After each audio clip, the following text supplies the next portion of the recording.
Itu adalah hari tergelap dalam sejarah Israel ketika terjadi serangan teror Hamas dan penculikan massal pada tanggal 7 Oktober. Minggu ini, hasil investigasi independen selama 2 tahun telah dipublikasikan. Investigasi ini berfokus pada kejahatan seksual dan berbasis gender yang dilakukan selama pembantaian serta terhadap para sandera yang ditahan dalam penawanan oleh Hamas. Laporan dari Komisi Sipil tentang kejahatan oleh Hamas terhadap perempuan dan anak-anak menyatakan bahawa tahap selanjutnya bukan hanya mendokumentasikan bahawa kejahatan tersebut terjadi, tetapi juga melibatkan upaya bagaimana kejahatan itu dapat dituntut secara hukum.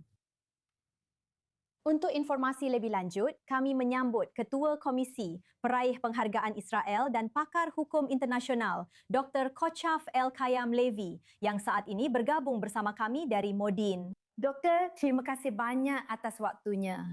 Tingkat kebejatan dan kebrutalan Hamas pada tanggal 7 Oktober sangat sulit untuk dipahami. Sebahagian besar tentu saja direkam oleh para teroris itu sendiri. Investigasi anda merinci kengerian yang terjadi baik selama pembantaian maupun selama penawanan oleh teroris. Jadi untuk memulai, ceritakan kepada kami tentang pengumpulan bukti, kesaksian dan bagaimana seluruh investigasi ini dilakukan. Pertama-tama, selamat malam dan saya senang bisa bergabung dengan Anda malam ini. Saya ingin menjelaskan sesuatu. Laporan ini didukung oleh arsip kejahatan perang historis yang telah kami buat berdasarkan standar internasional yang paling ketat. Kesaksian yang direkam, materi, video, gambar yang kami analisis satu persatu, dan laporan ini mencerminkan isi arsip tersebut.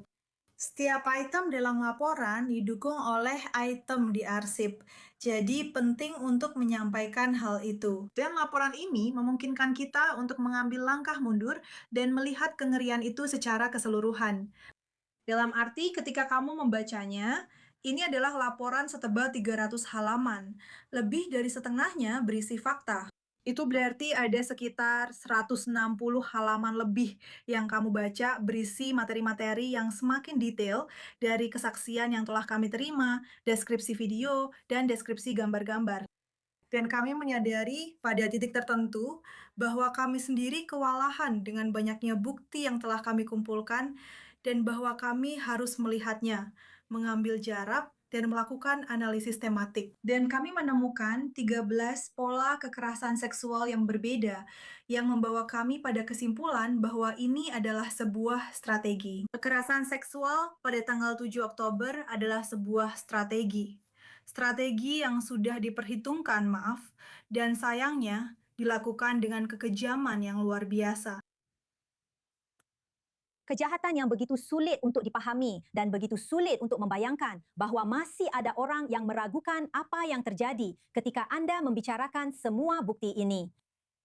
Dan meskipun faktanya tentu saja Hamas merekam kekejaman tersebut, anda berbicara tentang rasa kewalahan. Pasti jauh lebih traumatis bagi para penyintas untuk menghidupkan kembali penderitaan mereka saat mereka menceritakan detailnya lagi. Dan ini menunjukkan betapa beraninya para penyintas ini dan betapa pentingnya kesaksian-kesaksian ini juga. Dan sungguh luar biasa ketika anda membicarakan 13 pola kekerasan berbasis gender yang berulang di berbagai lokasi ini. Ceritakan kepada kami tentang serangan yang sistematis, meluas dan merupakan bahagian integral yang anda maksud. Apa sebenarnya maksud dari hal itu? Itu berarti kami dapat melihat pola, praktik yang berulang lagi dan lagi di berbagai lokasi. Misalnya, ketika Anda membaca kesaksian dalam laporan ini, Anda akan mendengar hal-hal serupa yang terjadi di lokasi yang berbeda, sangat berbeda, dan itu terus berlanjut selama masa penahanan. Dan saya rasa salah satu bagian terpenting bagi kami sekarang adalah kami merasakan hal itu. Laporan ini memberikan dasar bukti yang sangat kuat. Seperti yang kamu katakan di pembukaanmu, ini semacam momen penting yang menentukan. Itu mendorong kita dari pertanyaan apakah ini benar-benar terjadi ke pertanyaan apa konsekuensinya. Dan aku benar-benar percaya bahwa ini menciptakan realitas baru bagi para korban, bagi para penyintas, bagi mantan sandera yang terus dipertanyakan. Dan sekarang ini menjadi sebuah alat. Ini adalah alat bagi mereka untuk melanjutkan perjuangan ini.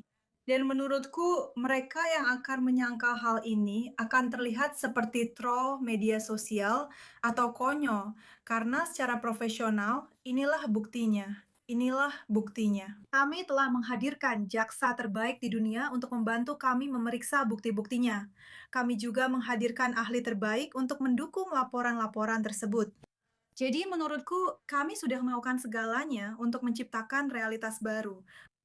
Begitu banyak bukti, begitu luas buktinya dan laporan tersebut menyimpulkan bahawa tindakan-tindakan ini merupakan kejahatan perang, kejahatan terhadap kemanusiaan, tindakan genosida, penyiksaan serta kekerasan seksual dan berbasis gender yang terkait dengan terorisme menurut hukum internasional. Dan pertanyaannya tetap, bagaimana dengan penuntutannya? Langkah hukum seperti apa yang secara realistis bisa diambil di sini? Pertanyaan yang sangat bagus. Saya ingin mengatakan sesuatu sebelum menjelaskan tentang penuntutan, karena kami membahas penuntutan dan kemungkinan penuntutan secara mendalam dalam laporan tersebut. Saya ingin mengatakan sesuatu tentang itu. Tidak ada satupun penuntutan yang bisa benar-benar mencerminkan besarnya kejahatan seperti yang dilakukan oleh laporan ini. Dan kami percaya bahwa penting untuk memperlakukan laporan ini sebagai catatan sejarah yang sangat penting, sebagai bagian dari sejarah itu sendiri yang mendokumentasikan suara-suara mereka yang ada di sana. Dan juga kesaksian-kesaksian tersebut disimpan dalam arsip ini. Dan sekarang tidak hanya bisa diakui, tetapi juga bisa digunakan untuk penuntutan. Apa itu penuntutan?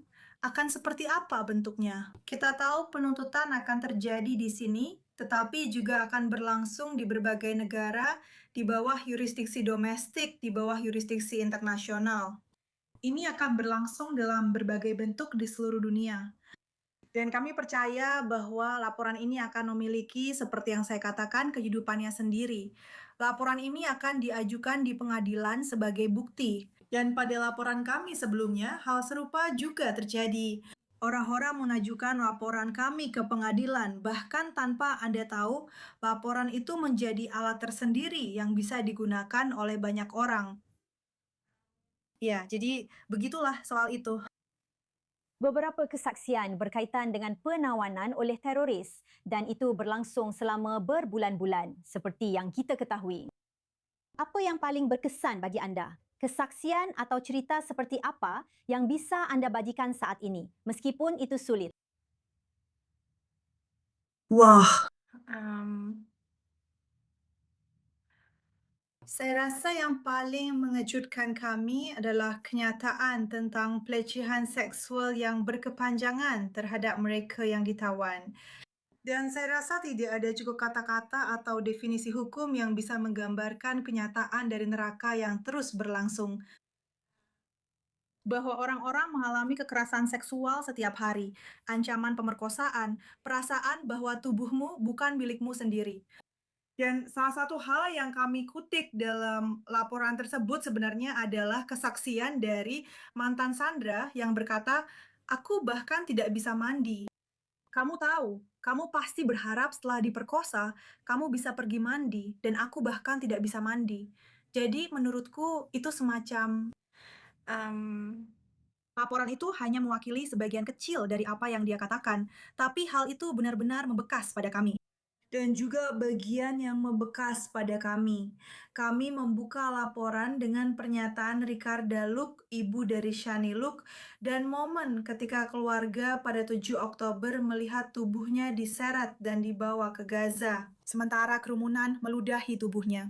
Dan dia dikelilingi oleh pria-pria bersenjata. Tubuhnya sudah tidak berbentuk lagi. Dia hampir tidak mengenakan pakaian. Dan menurut saya, momen yang sangat menghancurkan bagi keluarga ketika mereka harus menyaksikan penderitaan ini. Ya, saya rasa hal itu tetap membekas pada kita lebih dari apapun. Saya bisa mendengar betapa menyakitkannya bagi anda bahkan hanya untuk membicarakannya. Dan sangat menghantui mengetahui bahwa tingkat kejahatan seperti ini terjadi seperti yang terjadi. Dan betapa pentingnya hal ini terungkap agar dunia tahu apa yang sebenarnya terjadi. Ceritakan kepada kami tentang perasaan anda mengenai hal itu. Fakta bahwa seluruh dunia perlu tahu dan memahami detailnya. Sekejam dan seburuk apapun itu, betapa pentingnya hal tersebut saat ini. Saya pikir itu sangat penting.